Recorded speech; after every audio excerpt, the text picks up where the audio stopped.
While many murderers are locked away for life upon being convicted, many more will serve decades-long sentences and then be released.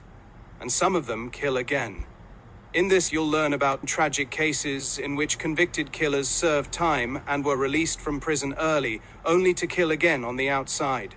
Graeme Burton first killed someone outside a nightclub in 1992. The man had been denied entrance into a New Zealand club one evening by Paul Anderson, the event hall's lighting technician. Enraged at not being allowed inside, Burton stabbed Anderson to death. The first blow to Anderson's stomach was so brutal that it lifted the man off the ground. Burton kept stabbing until Anderson bled to death. The ruthless killer was arrested and sentenced to prison, where he remained for more than a decade. But on July 10, 2006, he was paroled. Anderson's sister, Janet, testified that parole was a mistake. If Burton is released, the same pain will be released on a whole new set of people, Janet said. This cannot happen again. Sadly, it did. Burton killed again, not even a year after he was paroled. In early April 2007, Burton shot a man named Karl Kuchenbecker, then attacked and wounded a handful of others with a gun and a knife. He fought back against cops who rushed to arrest him, too. In that melee, Burton was shot in the leg. He eventually had to have that leg amputated. But justice did prevail, the second time. After Kuchenbecker's murder, Burton was sentenced to life in prison. He made the news again years later, in 2020, when another inmate attacked him. Burton was stabbed more than 40 times in the face, head, and body. He survived the attack, though, and continued on to serve his lifetime prison term. In 1992, Graeme Burton, who was 21 years old with a history of 91 convictions mostly related to theft, fraud, and drug offenses, went out on a destructive cocktail of drugs including benzodiazepines and alcohol with Kelly Kirk, who was 15 at the time. They arrived at the car park, a heavy metal nightclub on Willis Street in Wellington. Burton's behavior became increasingly strange, culminating in an incident where he urinated on the club's floor, drawing the attention of club security. During the confrontation, Burton asked the club's lighting technician, Paul Anderson, if he worked there. Upon confirmation, Burton suddenly pulled out a 10 cm knife and savagely stabbed Anderson multiple times. Was lifted off the ground by the first blow. Anderson collapsed and later died from bleeding out. The police were promptly called, and Burton was arrested and found guilty of murder later that year. He was sentenced to life imprisonment with eligibility for parole after 10 years, making him eligible in May 2002. While in prison, Burton continued violent behavior and 6 convictions for escape, burglary, theft, and possession of firearms. In June 1998, Burton escaped from Auckland prison along with 3 others but was recaptured after 13 days. Burton's parole was controversial due to his continued violent behavior and high-risk assessment. After being released on parole, in 2007 Burton killed again, this time Karl Kuchenbecker, and attempted another murder in prison in 2008. In May 2018, while serving time in Auckland's maximum security prison, Burton was stabbed over 40 times by another convicted murderer but survived with permanent injuries. Throughout his incarceration and after parole, Burton has been involved in multiple violent incidents, reflecting a long history of dangerous behavior following the initial murder of Paul Anderson. Graeme Burton, from nightclub altercation to infamous criminal record. The early hours of a fateful night in 1992 marked a turning point in the life of Graeme Burton. This event set in motion a path that would make him a name tied to serious crime.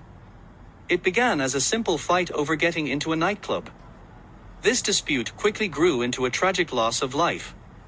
It changed everyone's lives forever. This single moment of anger serves as a stark warning. It shows how quickly rage can turn into devastating results. That night, Paul Anderson, a lighting technician at a New Zealand event hall, stopped Graeme Burton from entering. The exact details of their first talk are not fully clear. They are lost in the chaos of what happened next. But Burton's intense anger over being turned away sparked a tragic series of events. This small spark lit a firestorm. It consumed lives. It left a lasting mark on the community. The 1992 nightclub incident, a catalyst for tragedy. The nightclub buzzed with energy that evening. People were enjoying themselves.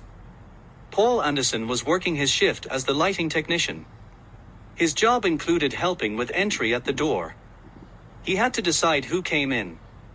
On this particular night, Anderson told Graeme Burton he could not come inside.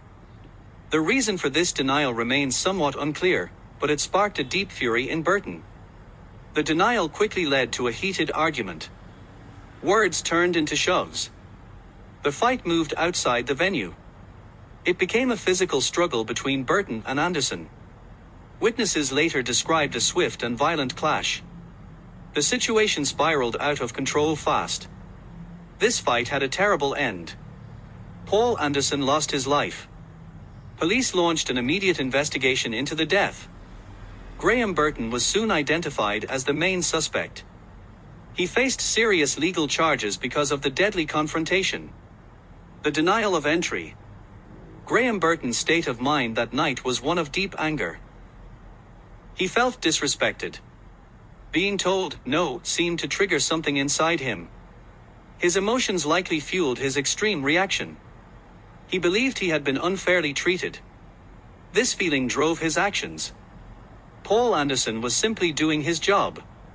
He was managing the entrance. He had a duty to keep the venue safe. His decision to deny Burton entry was part of his work. He likely did not expect such a violent response. He was just performing his duties. The fatal confrontation. Credible eyewitnesses described a sudden, violent attack. They saw Graeme Burton assault Paul Anderson outside the club. The fight was quick and brutal. Panic spread among the onlookers. It was a terrifying scene for everyone present. Paul Anderson suffered fatal injuries during the struggle. Reports showed he was gravely hurt by Burton. The specific details of the injury led to his death. This violent act cut his life short without warning. Graeme Burton's criminal trajectory, beyond the nightclub. This event set him on a darker path. After 1992, Burton committed more serious crimes. He had various convictions. Each one added to his growing criminal record. These acts showed a clear pattern of dangerous behavior. His life became a string of violent events. Pre-1992 behavioral patterns. Societal factors may have played a part in Burton's early life. Issues like disadvantage or lack of support can affect young people. These broader problems might have contributed to his behavior. They can sometimes lead to a life of crime. Public information about Burton's personal background before 1992 is limited. However, it's clear he faced challenges. These early life experiences likely shaped his worldview. They might offer some insight into his later actions. The lasting impact of a single night. The tragic events of 1992 show the huge impact of impulsive violence. It began with a simple denied nightclub entry. Graeme Burton's later criminal life proves how one moment of uncontrolled anger can ruin lives. It leaves behind a long trail of pain. Strong look at personal choices. It highlights how violence hurts victims and communities. It also shows the constant need for good conflict resolution and safety measures. The story of Graeme Burton is a grim reminder. A simple refusal can, in the worst cases, start a chain of events with devastating, lifelong consequences.